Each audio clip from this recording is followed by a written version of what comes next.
Okay, good morning, everybody, and welcome to Pre-Calculus 40S class. And today, what we're going to do is we're going to talk about Chapter 6, Part 2. We're going to do lesson number 6. As you can see, this is going to be super short, so that's great because you probably want to have some time to do some work from previous days. So, we've been focusing on sine and cosine functions, and tangent function is the other thing that we are going to be taking a look at, but there's really not much to it because in terms of tangent function, it's quite different from what we've been seeing before. So the graph of the tangent function y equals to tan of x is a periodic but not sinusoidal. So periodic functions means it repeats over and over and over again, but it's not the sinusoidal where it's a smooth up and down motion. So how does that look like? So this is what the tangent tan of x is looking like. And you're thinking, well, how did that come to be? Why is that? Well, let's explore what tangent is. So let's say, well, what is tangent? So y is equals to tan of x. Okay, tan of x. And x here is the angle in radian measure. So, well, how do we get the tan? Well, we can get the tan by taking sine of x divided by cos of x. Okay, so we said, well, tan of x is really sine of x divided by the cos of x. So, well, what does that mean? Okay, in our previous topic, in terms of unit function, we looked at the angle. Okay, so we said, okay, so I'm just going to write that down just to kind of refresh our memory here.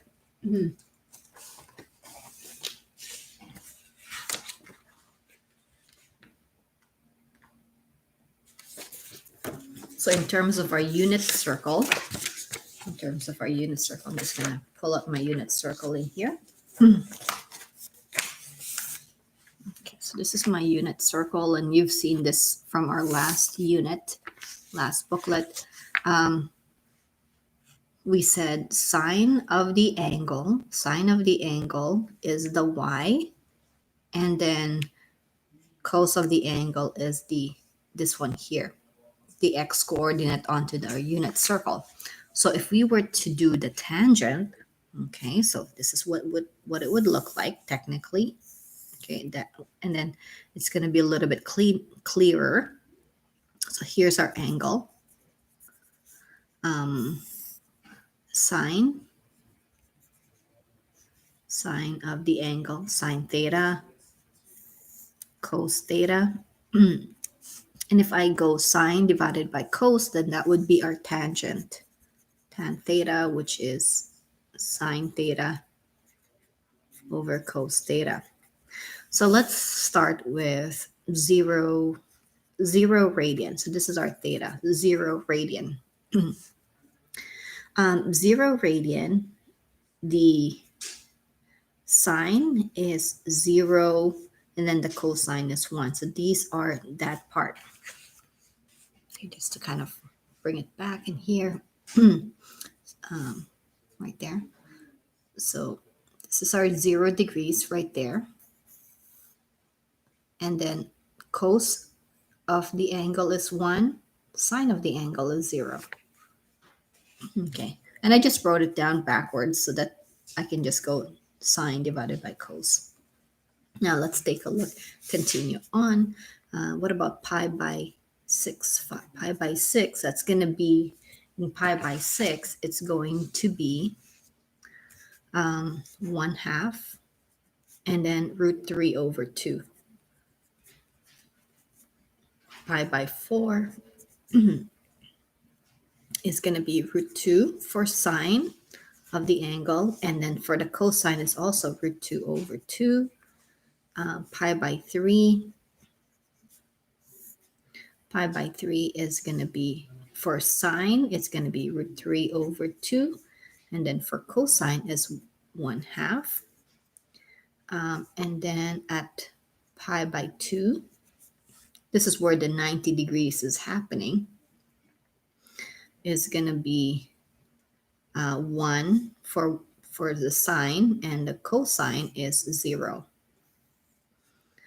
I'm actually just going to go all the way down to just pi, and then we will see the pattern of what's going on in there. Because what we wanted to do is actually look at what the pattern is in this function. So pi halves, the next one would be 2 pi by 3, 2 pi by 3,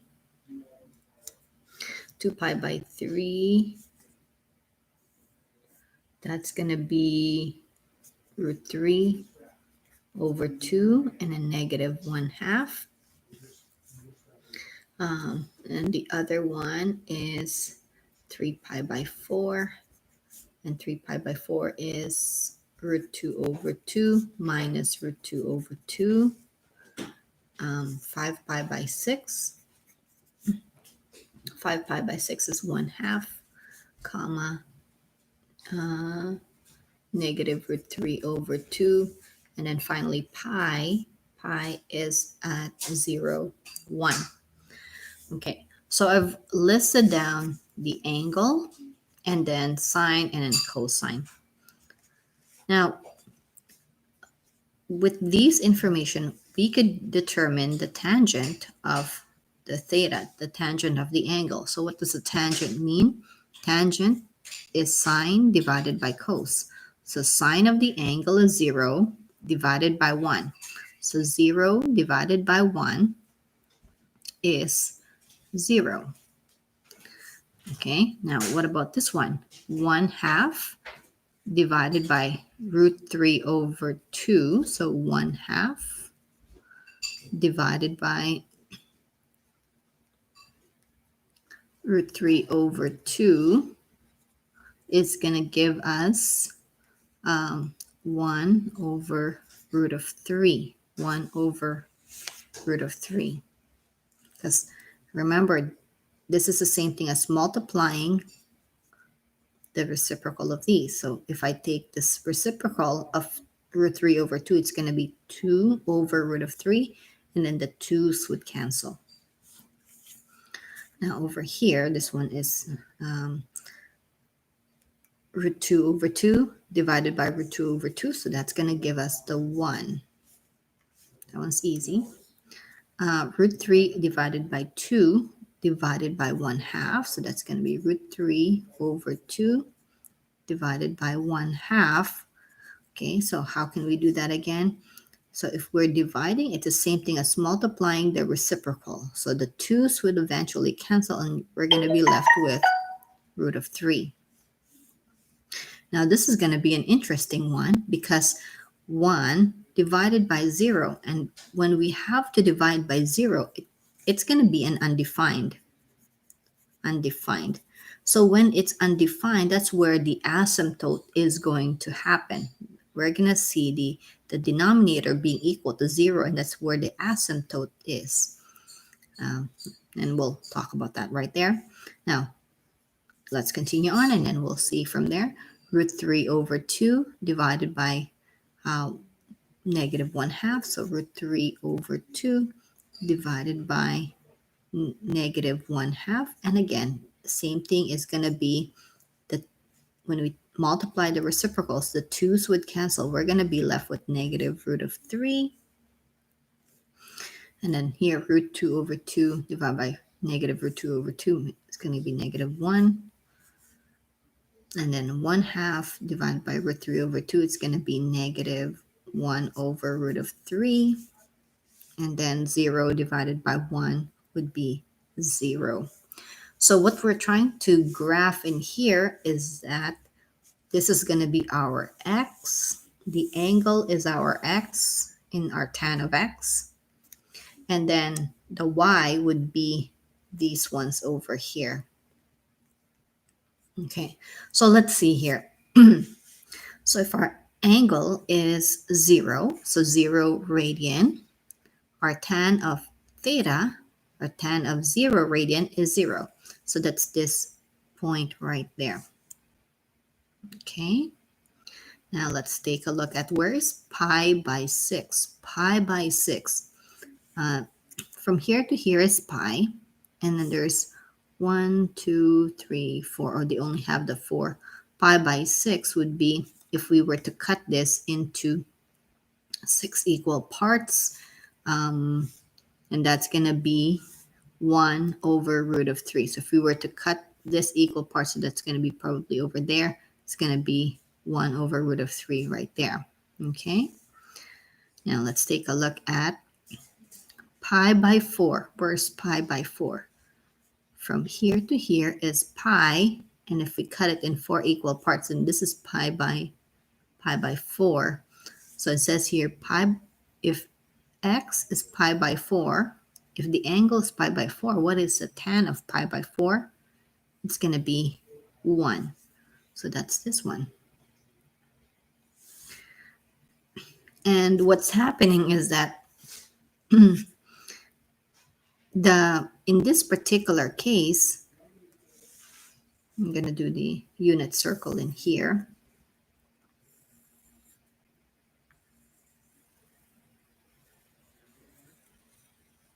Okay. And of course, we are very, very familiar with this one.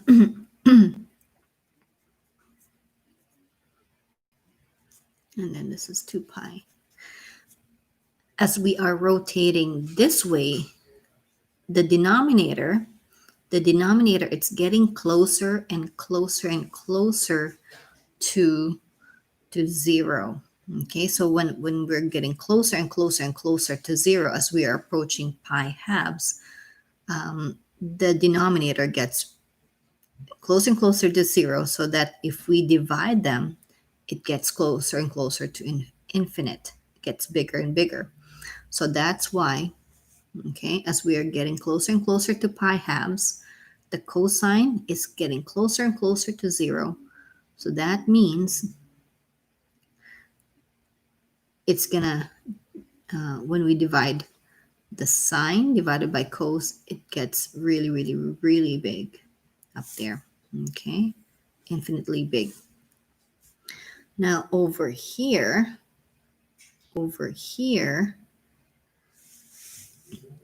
let's take a look at this one. Pi by half. So what's happening when it's pi by half? It's going to be 1 divided by 0. And then that's when I said that the denominator is 0. We're going to get an undefined. So there at pi by half, that's where the asymptote is going to be. So over here at pi halves, this is where the cosine is 0, and we cannot divide by 0. So it's undefined. So we're going to have a vertical asymptote there. Okay, so that's basically what continues on there. And then from here, at 2 pi by 3, we're going to have a negative value. So past the pi halves, it's going to get into the negative value for tan. 3 pi by 4. So where's 3 pi by 4? This is 1/4, 2/4, 3/4. 3 pi by 4. Tan of 3 pi by 4 is -1. So that's this one right there. Okay. And then 5 pi by 6, it's going to be right somewhere there. And then at pi, it's going to be 0. So it's going to be 0 right there. And then past pi, we're going to be over here in quadrant 3, and it starts to go this way again. So I just wanted to explain how this shape came to be, and just by showing us our table of values. So this is going to be our x, and then this is going to be our y. Okay, so this is the characteristics. What happens when there's an asymptote? Well, Where's the asymptote in here? It happens when the cosine is going to be always 0. So where is cosine going to be always 0? Cosine is 0 at pi halves, 3 pi halves. If you rotate every pi halves, and then 3 pi halves, an odd number of pi halves. Okay, so we'll talk about that right away. So in this particular case, what is the period? So what is the period? How long does it take for it to repeat itself? Okay, so it looks like it's repeating itself. Okay, so it repeats itself every pi radians.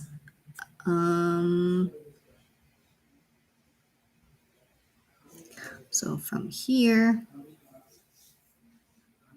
that's going to give us pi. It's going to repeat itself every pi radians. Okay, so if we take a look at this one here, it's going to be there, and then here, and then this is the same place where we started again.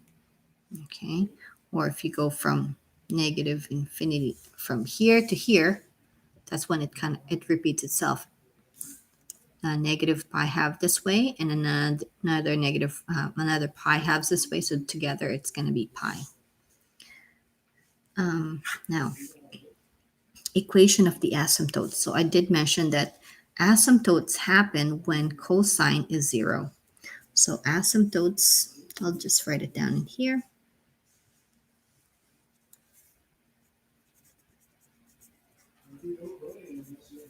Happen when cos of theta, cos of the angle, is equals to 0, because it will force us to divide by 0. So when it forces us to divide by 0, where is cosine 0? It's cosine at 0 at pi halves, 3 pi halves, 5 pi halves. Okay, so this is 1 half, 3 halves, 5 halves, so 5 pi halves, and then so on. So instead of writing it like this, we can do a general equation for asymptote. So general equation.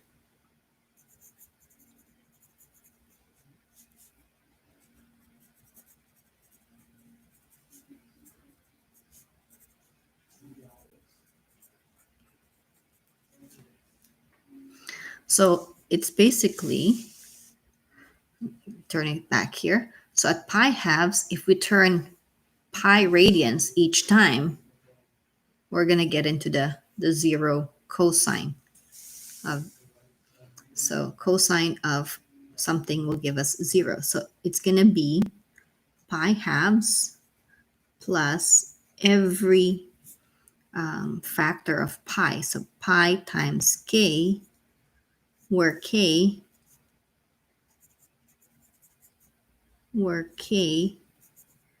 is an element, put that here, where k is an element of the integer, so integral quantity of k. So you can write it like this, or you can write it as a general would be pi halves plus k times k. Sorry, pi times k. Okay, now let's talk about the range. So what is the range? Range are the y values. So looking at this one here, our y values will continue on negative infinity this way and positive infinity that way. So what does that mean? Our range would be from negative infinity to positive infinity, or we can say y is an element of the real numbers. So that's a possibility. That's that. What else? What are the y-intercept? Okay, well, how many y-intercepts do we have? Y-intercept is happening, if this is y-axis, it only happens at 0. So y-intercept is at 0. So y is equals to 0. Okay. And then next one, what are the x-intercept? Okay, intercepts, because there's quite a bit of them. Okay, so where are the x-intercepts? Let's go back to our graph in here. So if this is our x-axis, there's quite a bit of x-intercepts. So it's happening here at 0. It's happening at pi. It's happening at 2 pi. And then if we continue on, we're going to see that. And then here, negative pi is going to be like negative 2 pi right there. So how can we describe the x-intercepts? So x-intercepts would be like negative pi, 0, pi, 2 pi, and it will keep going this way in a positive direction and then on the negative direction.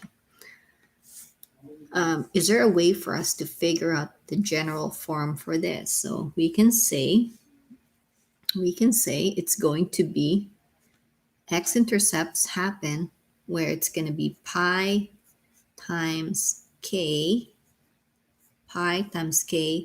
where k is an element of an integer. So if k is 0, then it's going to be pi times 0 will be 0 right there. If k is 1, then it's going to be pi times 1, then we're going to get pi. If k is 2, then it would be pi times 2, which is 2 pi. Now what about to the other side? If k is negative 1, then it's going to be pi times negative 1, so it's going to be negative pi. And if it's negative 2, then it's going to be negative 2 pi, and so on. So this is more like the general form of the tangent ratio. And that's for the basic tangent ratio. Okay, so that's that part. So let's take a look at the last bit of this. The function y equals to tan of x has no maximum or minimum values. Okay, so why is that? Because they go to the infinity in a positive direction, and then there's going to the negative infinity in a negative direction. Okay, so the location of the asymptotes correspond to the angle where tangent is undefined on the circle. And we kind of talked about that, and that happens when the cos, okay, so I go here, tan of x, which is really, okay, we're getting into the trig identity, which is some kind of something that we're going to be talking about next chapter. So tan of x is going to be sine of x over cos of x, and undefined when this approaches, when this is equals to 0. Asymptote when cos of x is equals to 0. Okay, it becomes undefined. Okay, so I think that's about it. So we finished all of our all of our trigonometry graphing functions. So in this particular case, when we looked at this one, okay, when we started this on May 20th, we talked quite a bit. Okay, so these are the things that we talked about. Okay, this is on page 2, right there. These are the things that we kind of, well, we learned. We were able to sketch the y equals the sine of x, and y equals the tan of x, and sine of x, cos of x, and tan of x. Okay, and these are the basic graphs.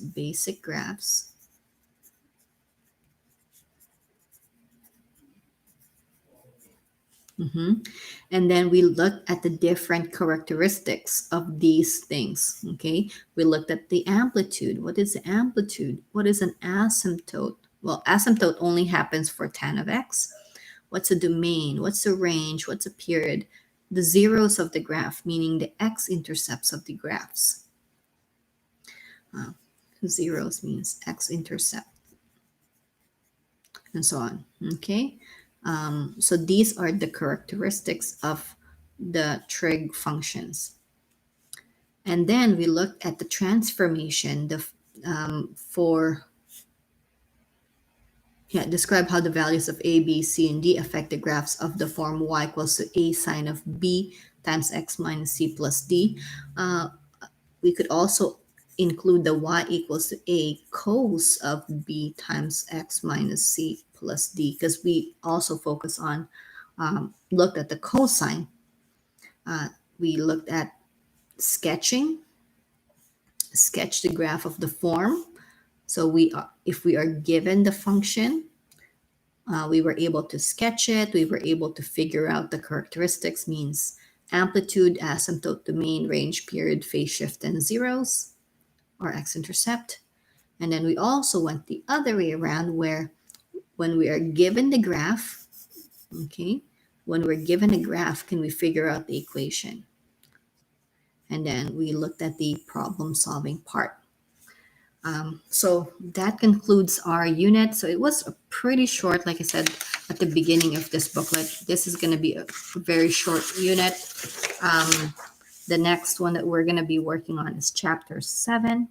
Just a reminder that if you have any questions whatsoever with the examples, if you have any questions with the practice questions that were assigned on the book, or practice questions that were given out, like a handout, please let me know, and I could help you out, and I will help you out and to clarify some stuff with you. Okay, so just to remind everybody that on June 1st, which is next week, I can't believe June is already a few days away. June 1st, we're going to be writing our chapter 6 trigonometry, part 2 graphing functions, trig functions. And then we're moving on to something, trig identities and trig equations. So that's another fun stuff. So leave that with you. It's a very, very short lesson for today, which is kind of nice because yesterday was super long. But leave that with you. So please reach out if you have any questions, and I will help you out. Okay, so thank you very much for watching, and I'll talk to you tomorrow. Okay, have a great day. Bye for now.